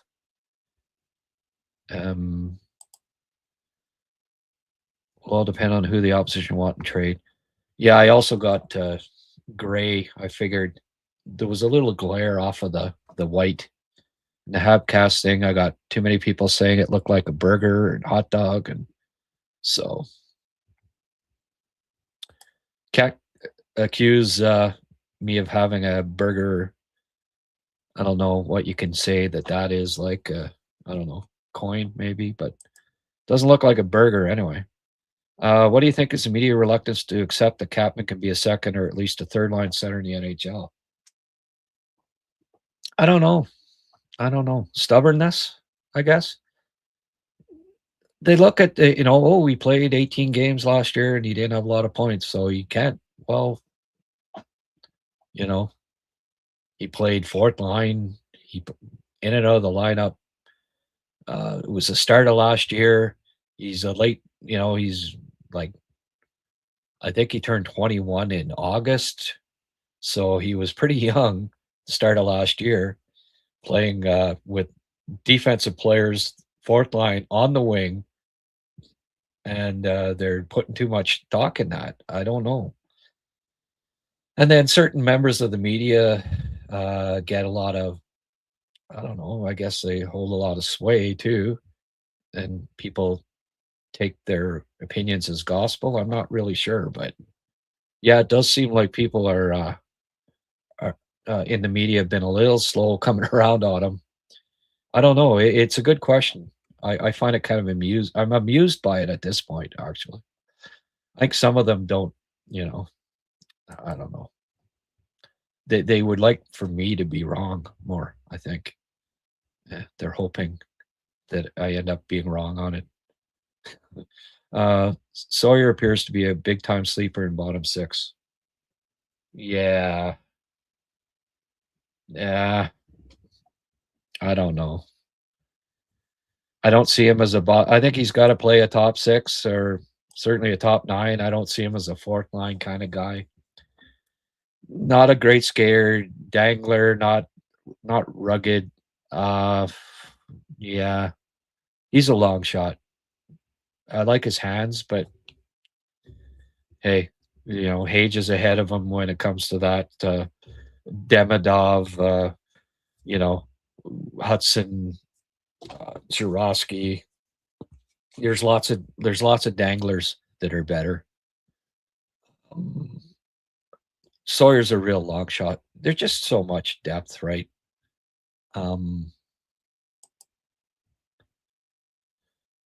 Like I would say, like Tyler Thorpe has a better chance of winning a spot someday. If you were to ask me, who's going to play a bottom six role down the road between Sawyer and Thorpe, I'd lean Thorpe. For obvious reasons. I don't think I have to explain it. Eddie, what do you think the media reluctance to? Oh, okay. Sorry, we already had that one. Media keeps stating that Copy is riding Demidov's coattails and never the other way around. Yeah, well, Demidov, I think in part has been able to get as many points as he has because he knows that Kapanen's backing him up. And it's not like every goal, like, okay, Kapanen set up Demidov, or Demidov set up Kapanen with a nice play in the last game. But that not a freaking nice shot? He still got to put it in the bloody net. Like, if that had been Bolduc, he'd have missed. He'd have probably shot it wide like he has been in the bumper for most of the season. Or Josh Anderson, he misses the net. Like, that was a really nice goal. Like, and nobody's been complimenting the shot from Kapanen there, but he released it right away and right in the corner. It was a beautiful shot. But Demi gets the, and then they say, oh, well, see, he'd have never scored if it wasn't for Demi. Well, Kapanen he gets open, and if you get it to him, doesn't matter if it's Demidov or anybody else, he can score. So, yeah, it is somewhat amusing, and then it also trickles down to the fans too, because I get it. Every time I say something complimentary about Kapanen, they come out of the woodwork and, oh, he's crap, and the only reason why he's doing anything is because of Demidov. I haven't seen it so much in media. I don't listen or read a lot of other media, so I can't, I don't know who you're referring to exactly when it comes to that, but certainly I get it from fans, social media. That's right. For sure. Okay, we'll go 2 hours and I'll wrap it up, guys. Phil Erickson has been quietly having a strong season. Yeah, he's in my running. When you talk top 10, maybe he's not in the top 10, but he's close. Certainly top 15 prospects on the Habs now for me. Marty loves Cappy. Yes, he does, because I'm Cappy. Yeah.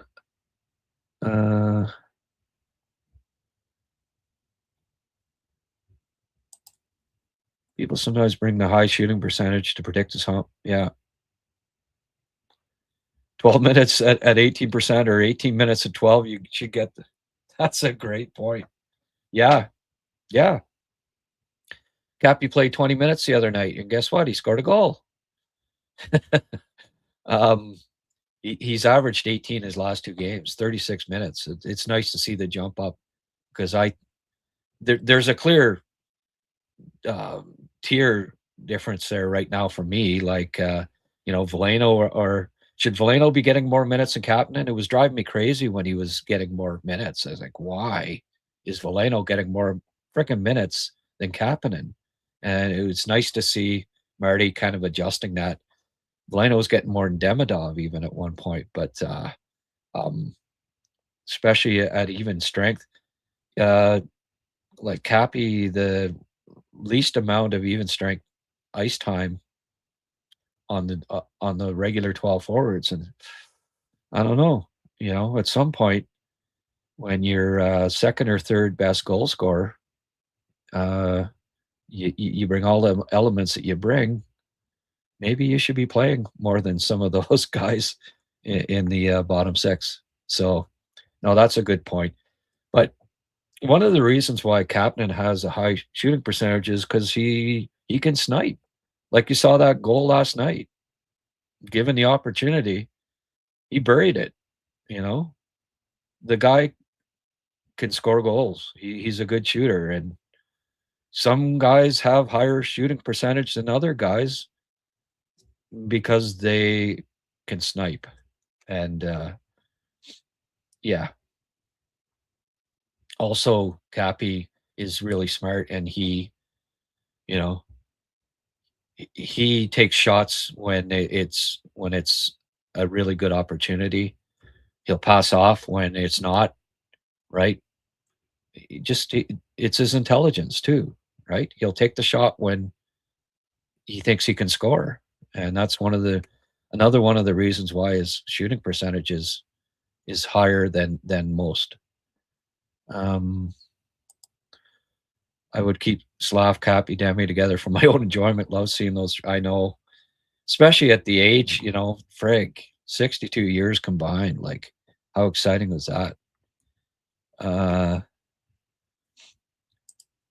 lot of coaches keep dudes together, the form lines. Well, and I said it. I said it going into the rookie camp. I said I want to see Kapanen with Demidov because I think those two can play together, and I think Kapanen brings things that will help Demidov. And sure enough, Marty played them together in the rookie tournament. They had that fantastic game against Winnipeg that I was at, and looked really good together. They played together in the exhibition season. They started the season together, so they've been together, through rookie tournament, exhibition season, and NHL, and they look good together. So, Pasternak, Bergeron, you want a kind of a duo type thing, that nice balance there. Bergeron never scored more than 70 points in the NHL. Like, he had one season of 70 points, I think. But, was he a top two center? Well, frig, he was a number one, right? I really see a lot of similarities between Kapanen and Bergeron. Maybe he won't be as good as Bergeron, but Bergeron was a number one center. So all we're looking for here is a number two center. I really think Kapanen, until further notice at least, that's the guy. That's the guy that's number two center now and in the foreseeable future for me on a good team. Yeah, options are going to be Laurent Brossoit. I don't know. I don't believe most rumors.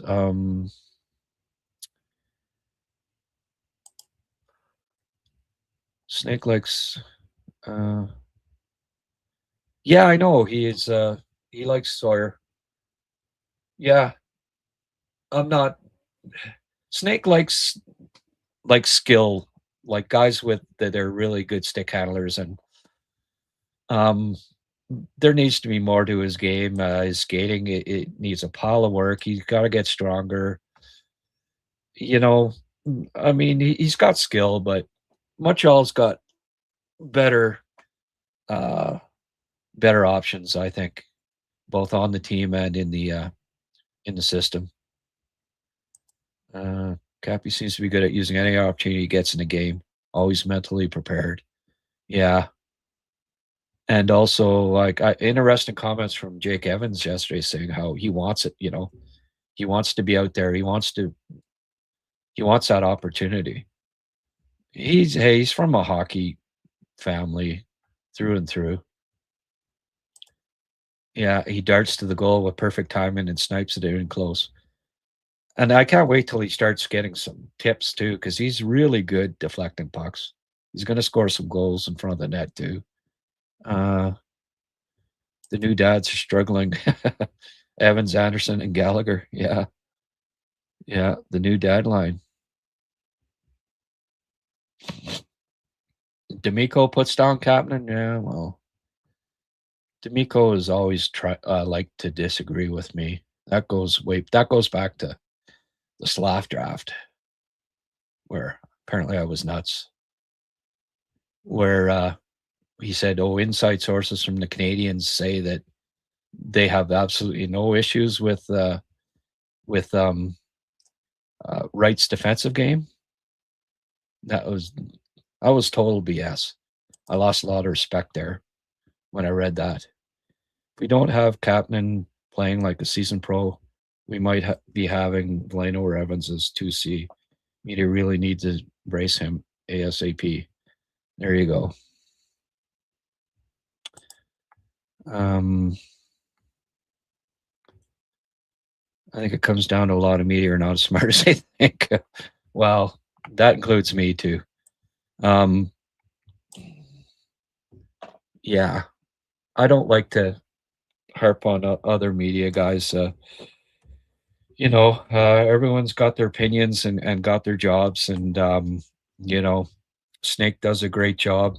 Marco's carving out a good living there, and gets a lot of good info out there. Snake's a great guy. I certainly think that Snake's a hell of a nice man, and I can't wait to see him again in the rink. I just sometimes disagree with his opinions, and that's fine. But it's all good. I will.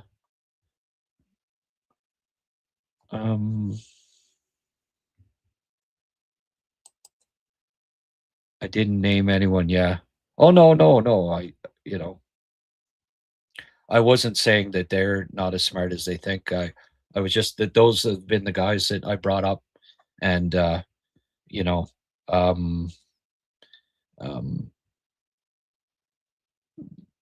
have been kind of the guys that have been topical here at the bottom, right? And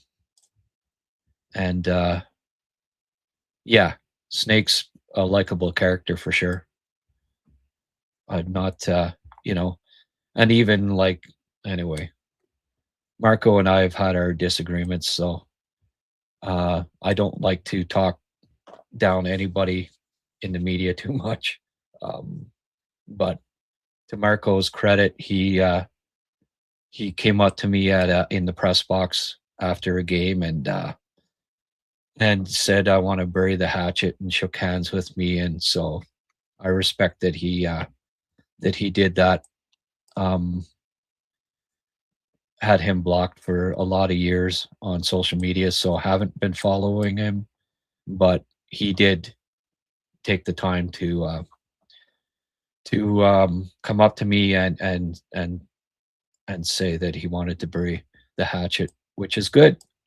So, we're all covering the same team. We're all on the same side at the end of the day. We're not all going to agree. We're not all going to agree on the same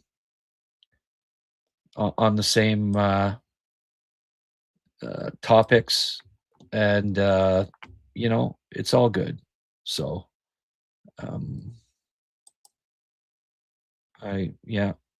most of the podcasts, yeah. Well, that's good. I'm glad, and I'm glad that you watched this one. I really appreciate it. Well, yeah. Once in a while, I even disagree with Pierre Gingras, who is, the foremost media member that I know. All right, folks, we're up over 2 hours here. the money hasn't kept flowing in. So I guess I'm gonna. I think that's one of the reasons why maybe I go so long, hoping that oh, maybe somebody will throw me a couple more bucks. That's not good, eh? I shouldn't. I got to start cutting these shows down a bit. Francois, thank you for the contribution. As always, same thing for you, Sheldon. Appreciate you guys. You're steady contributors, and that nice banner back there. You can thank Francois and Sheldon. I think they probably paid for it alone by themselves with their generosity on here. So much thanks. And no game tonight. What's going on tomorrow? I'll do a post game. I don't think I'll do a pre-game tomorrow. So don't forget to like, as Jacques Lachon says, and we'll do a post game tomorrow night. I'll try to get a couple of guys on. I'll ask Eric and Blaine. Hopefully, at least one of them can join me for a bit, and hopefully see you after the game tomorrow night. Big one. Got to beat Toronto. I'm probably not going anywhere this winter, so I have a few bucks. Well, I'm glad that you've been parting with some of it for me, and I truly appreciate it. Okay, and I truly appreciate everybody that comes in the live chat. If you can like this podcast, do so. Hype it. Subscribe if you haven't. Keep coming back and give me your comments. I try to get to everybody's. It's I find it fun, and there's lots of great discussion. So if you're watching this on X next time, pop on over to the YouTube channel and join this growing group of great Habs fans.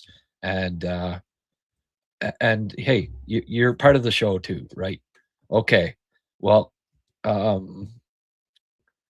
with that, I will bid you adieu, and we'll see you tomorrow night.